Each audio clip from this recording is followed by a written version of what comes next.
आज हम जिस विषय पर बात करने जा रहे हैं उसका शीर्षक है अपना पराया। वैसे तो साहित्य में कविता, कहानी, उपन्यास, नाटक आदि विधाओं की चर्चा होती है, लेकिन यह पाठ एक विशेष उद्देश्य से रखा गया है। यह एक वैज्ञानिक लेख है। सामान्य तौर पे ये माना जाता है कि विज्ञान को हिंदी के माध्यम से नहीं समझाया जा सकता, लेकिन आप देखेंगे कि हरिशरण सिंह बिश्नोई ने बड़े ही रुचिकर ढंग से हमारे शरीर की जो व्यवस्था है, इसमें जो प्रतिक्रियाएं होती हैं, विषाणु और जीवाणु का जो स्वरूप होता है, उन सारी चीज़ों को लेकर इस पाठ का जो निर्माण किया है वह वास्तव में न केवल साहित्यिक महत्व का है बल्कि उसका वैज्ञानिक महत्व भी है।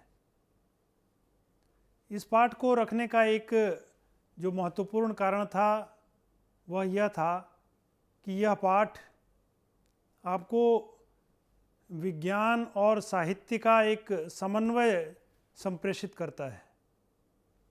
विज्ञान आज पूरे विश्व में व्याप्त है और साहित्य उस विज्ञान को अगर अपनी भाषा में समाहित नहीं करता है तो शायद अधूरा रह जाएगा।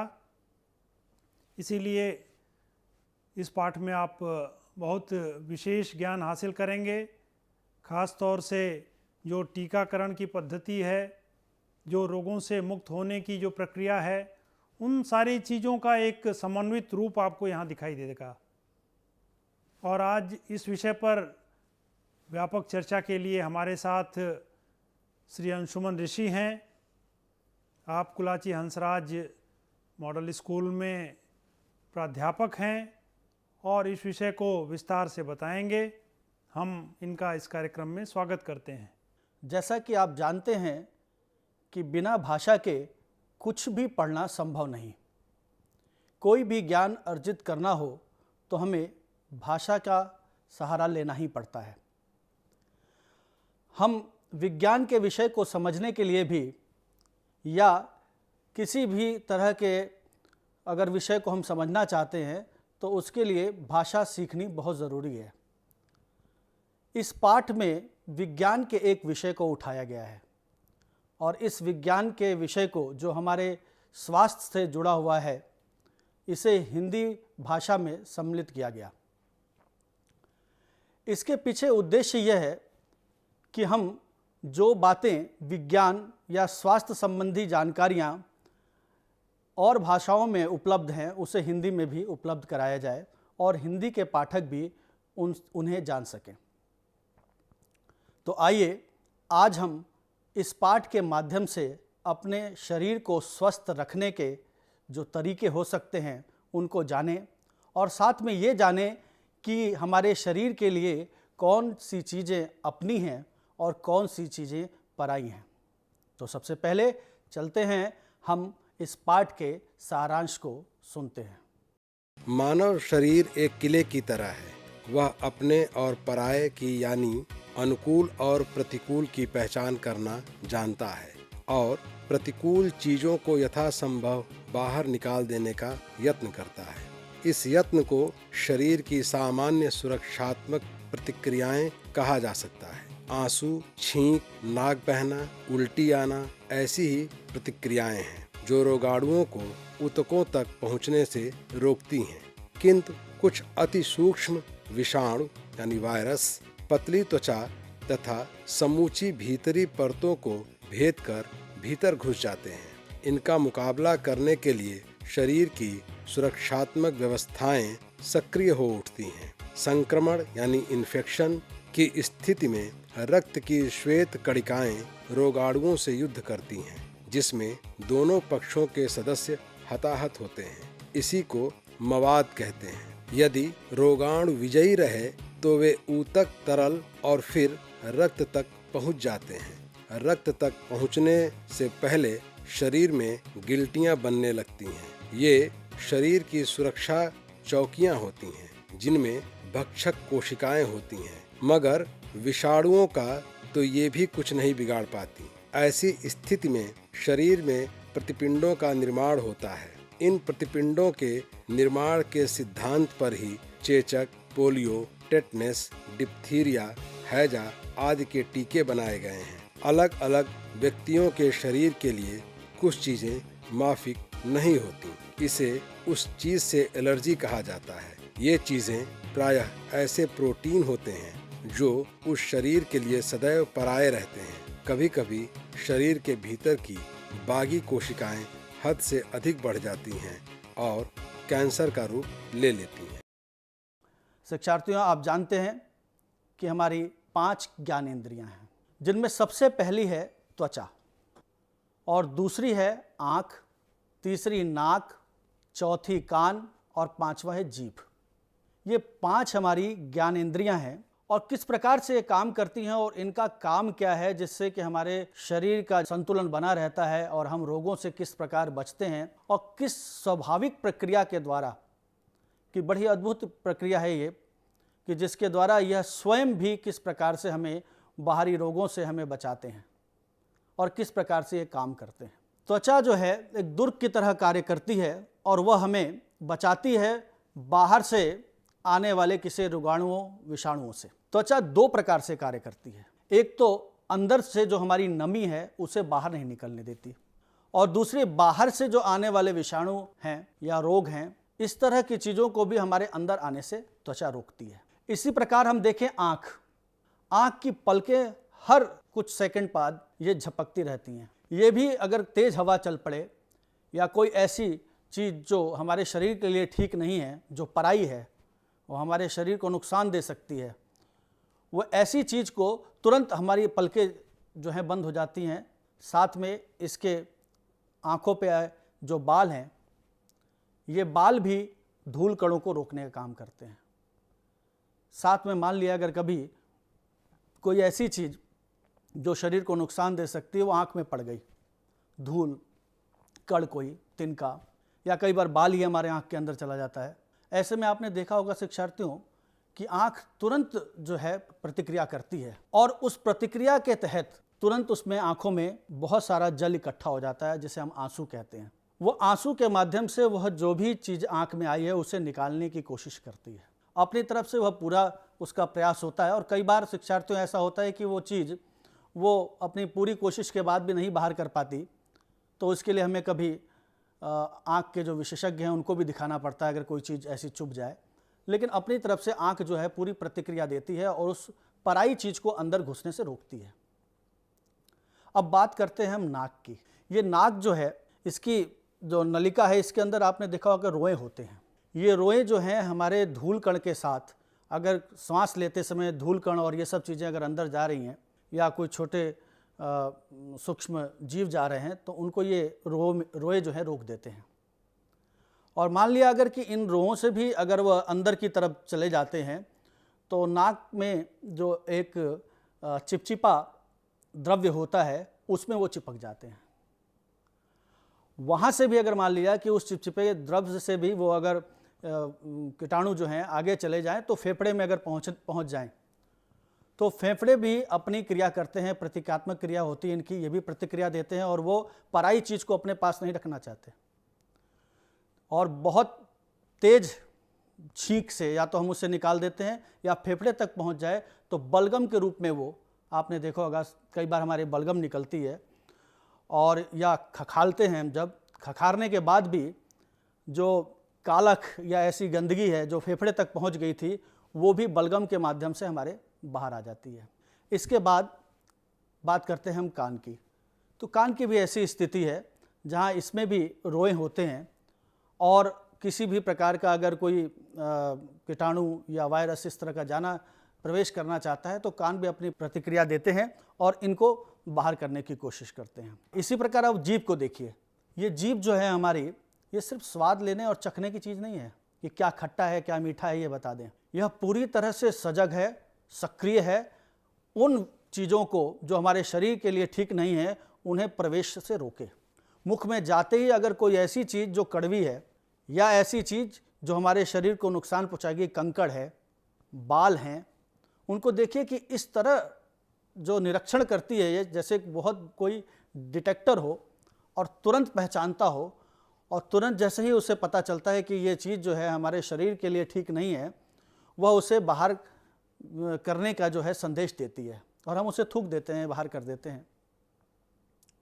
और कई बार ऐसा होता है कि वो संदेश शायद हम नहीं प्राप्त कर पाते, या फिर ऐसे चीज़ें हैं जो विषाणु हमें जीभ भी नहीं पता कर पाई और वो नीचे आमाशय तक चले आए।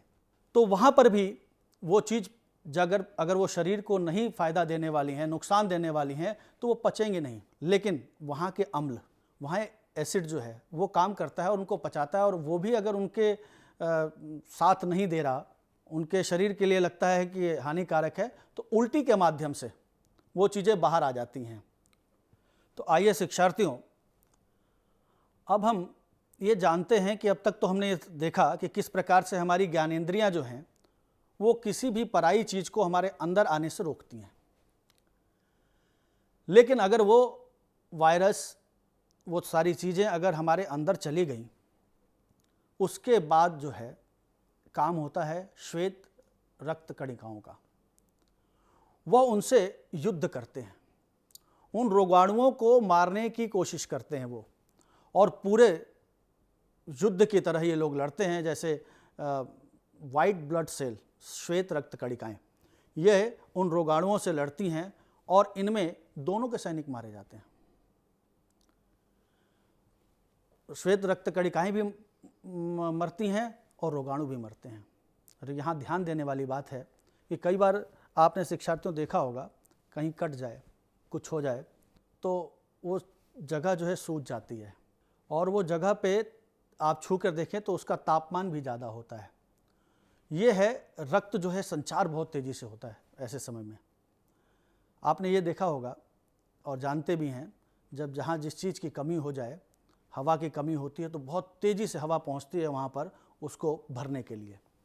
ऐसे ही ये हमारे श्वेत रक्त कणिकाएं जब देखते हैं कि एक हिस्सा हमारा कमज़ोर हो रहा है, रोगाणु उसे कमज़ोर कर रहे हैं, तो वो तेज़ी से उसकी तरफ जाते हैं, और इस ये जो गति है, ये आना जाना है, इसकी वजह से वहाँ का तापमान बढ़ता है। सूजन भी आपने देखा होगा ऐसी जगह पे होती है। अब मैंने बताया जैसे कि ये दोनों युद्ध में लड़ते हैं, लड़ने के बाद सैनिक तो मरते हैं, और वो जो जब अगर हमारे श्वेत रक्त कणिकाएं जीत जाती हैं, तो रोगाणुओं के और उनके जो मवाद के रूप में हम जो देखते हैं, जो मवाद निकलता है, वो सारी वो चीज़ें हैं जो शरीर को ज़रूरत नहीं थी, पराई थी, और शरीर ने उसे लौटा दी, बाहर कर दिया। शिक्षार्थियों, जैसे मैंने बताया कि युद्ध होता है और स्तर तक जो बात है चलती है यहाँ पर, लेकिन अगर वहाँ से भी वो हारने के बाद अगर ऊतक तरल तक जो है रोगाणुओं का असर जाना शुरू होता है, तो वहाँ की जो सुरक्षा चौकियाँ हैं वो अपना काम करना शुरू कर देती हैं, और वहाँ पर गिल्टियाँ बनने लगती हैं, सूजन और गिल्टी के रूप में। जैसे कई बार टॉन्सिल देखा होगा आपने, इस तरह से वहाँ गिल्टियाँ बनती हैं। ये भक्षक कोशिकाएं हैं जिन पर ये सेल जो है ये काम करते हैं, और कोशिकाओं में जो है उस समय यह उसे रोकने की कोशिश की जाती है। और इस तरह जो है शरीर अपनी एक कोशिश जो है पूरी तरह से कर रहा होता है, और इसी समय जो है जब उससे भी आगे बात बढ़ रही होती है, तो शरीर में प्रतिपिंड बनते हैं, और शरीर स्वयं प्रतिक्रिया करता है। और आप जान लें कि बहुत सारे ऐसे प्रतिपिंड हैं जो हमारा शरीर समय समय पे बनाता रहता है रोगों से लड़ने के लिए। ऐसे कई वायरस हैं जो वायरल फीवर जिन्हें हम कहते हैं, मियादी बुखार या मौसमी बुखार, इन बुखारों में जो है उसी समय प्रतिपिंड बनता है, उस बुखार से लड़ता है, और उसको खत्म करने के बाद वो जो कोशिकाएं हैं उन्हें वो बनती हैं, और वो सिर्फ उनको मारने के बाद वो फिर खत्म हो जाती हैं।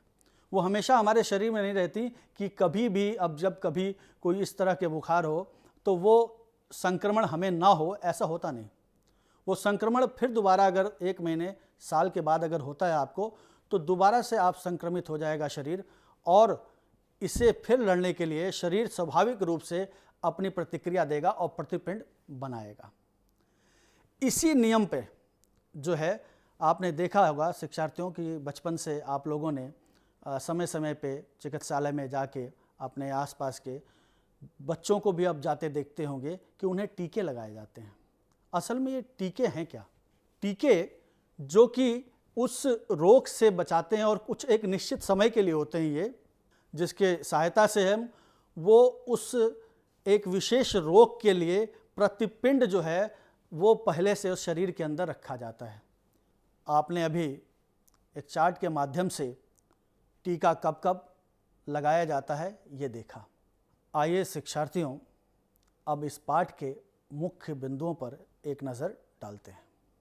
प्राणियों की शारीरिक संरचना एवं व्यवहार का अध्ययन, रोग, रोग के लक्षण, कारण एवं उपचार का अध्ययन, ज्ञानेंद्रिय, संवेदन तंत्रिका, मस्तिष्क, कर्मेंद्रियों के अंतः संबंध का ज्ञान, जीवाणु, रोगाणु और विषाणुओं का शरीर पर प्रभाव तथा टीकाकरण से बचाव। आइए अब इस पाठ के व्याकरण बिंदु पर चर्चा कर लें। भाषा के अनेक प्रकार के प्रयोग, साहित्यिक, राजकाज की भाषा, विज्ञान की भाषा आदि।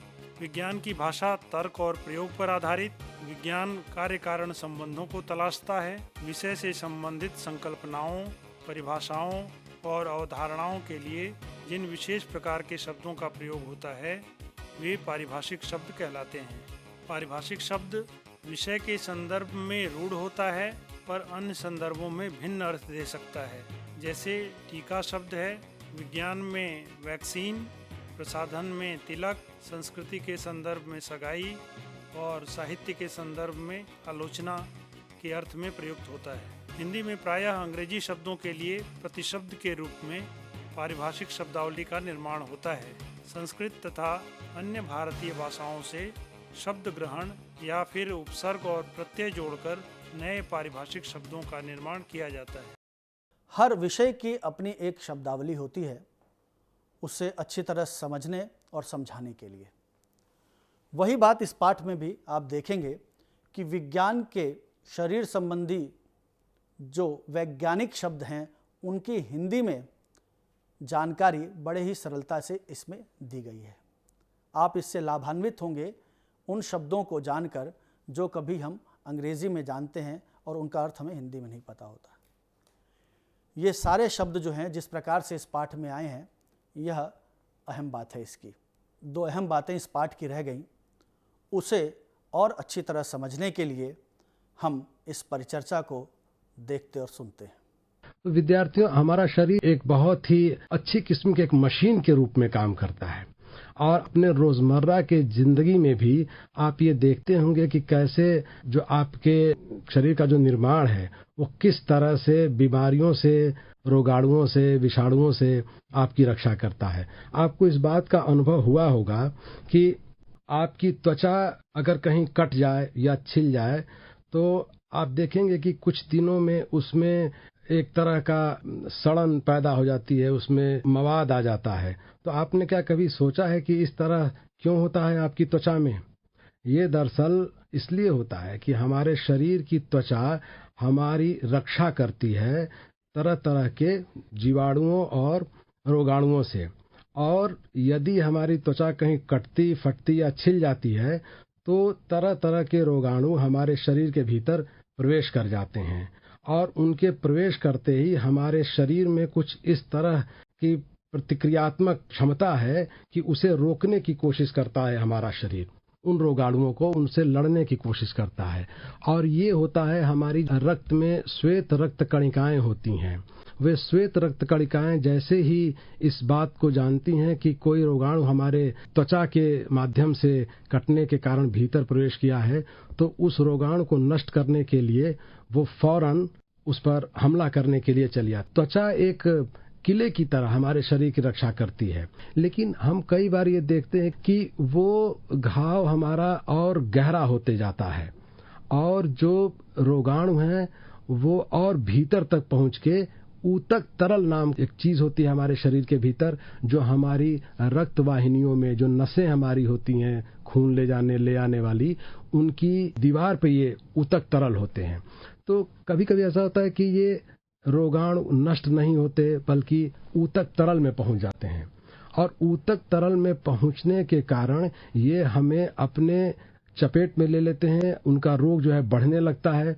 लेकिन शरीर की प्रतिक्रियात्मक जो क्षमता है उसके कारण नए मोर्चे बनाने पड़ते हैं और उससे लड़ना पड़ता है। तो आपने देखा होगा कि हमारी बाह में या हमारे पैर में कोई फुंसी निकल जाती है या कोई फोड़ा हो जाता है तो हमारी कांख में या हमारे जांघ के पास एक गिल्टी जैसा बन जाता है। ये गिल्टियां कुछ और नहीं बल्कि जो श्वेत रक्त कणिकाएं हैं उसी तरह की एक सेना की चौकी की तरह काम करता है। ये इन गिल्टियों के भीतर उन रोगाणुओं से लड़ने के लिए जो अलग ढंग की भक्षक कोशिकाएं होती हैं जो उन रोगाणुओं को मारने का काम करती है। तो जब गिल्टियां निकलनी शुरू हो जाएं तो आप ये समझ जाएं कि जो रोगाणु है वो काफी अंदर तक प्रवेश कर चुके हैं और आपके शरीर को बीमार डालने की कोशिश कर रहे हैं। इन्होंने जो छोटे छोटे उदाहरण दिए हैं जी कि आंख में कभी तिनका चला जाता है तो किस तरह से प्रतिक्रियाएं होती हैं, जी बिल्कुल, या छींक आती है तो किस तरह से शरीर हमारी रक्षा करता है। बिल्कुल ठीक कह रहे हैं। ये असल में हमारा जो शरीर है वो 5 ज्ञानेंद्रियों और कर्मेंद्रियों से बना हुआ है। तो आंख है, नाक है, कान है, हमारी जिह्वा है और त्वचा, ये 5 जो है हमारी ज्ञानेंद्रियां हैं। ये विशिष्ट किस्म की इंद्रियां हैं और इनका काम भी विशिष्ट है। तो जो प्रतिक्रिया हमारा शरीर करता है, आपने बिल्कुल ठीक कहा, जैसे वायु में तरह तरह के बैक्टीरिया जिसको कहते हैं अंग्रेजी में जीवाणु फैले रहते हैं और हमारे नाक के माध्यम से वो भीतर जाते हैं। तो विद्यार्थियों आपने देखा होगा कि कभी कभी किसी ऐसी जगह पे जाने पर जो धूल भरी हो या मसाले वाली जगह हो तो हम छींकने लगते हैं। ये छींकना इसलिए हम शुरू करते हैं कि हमारा शरीर उन्हें स्वीकार नहीं करता है, उन रोगाणुओं को, और छींक के माध्यम से हम उन्हें बाहर कर देते हैं। लेकिन किसी तरह अगर ये रोकने की कई और तरीके हैं हमारे नासिका में, हमारी नाक में।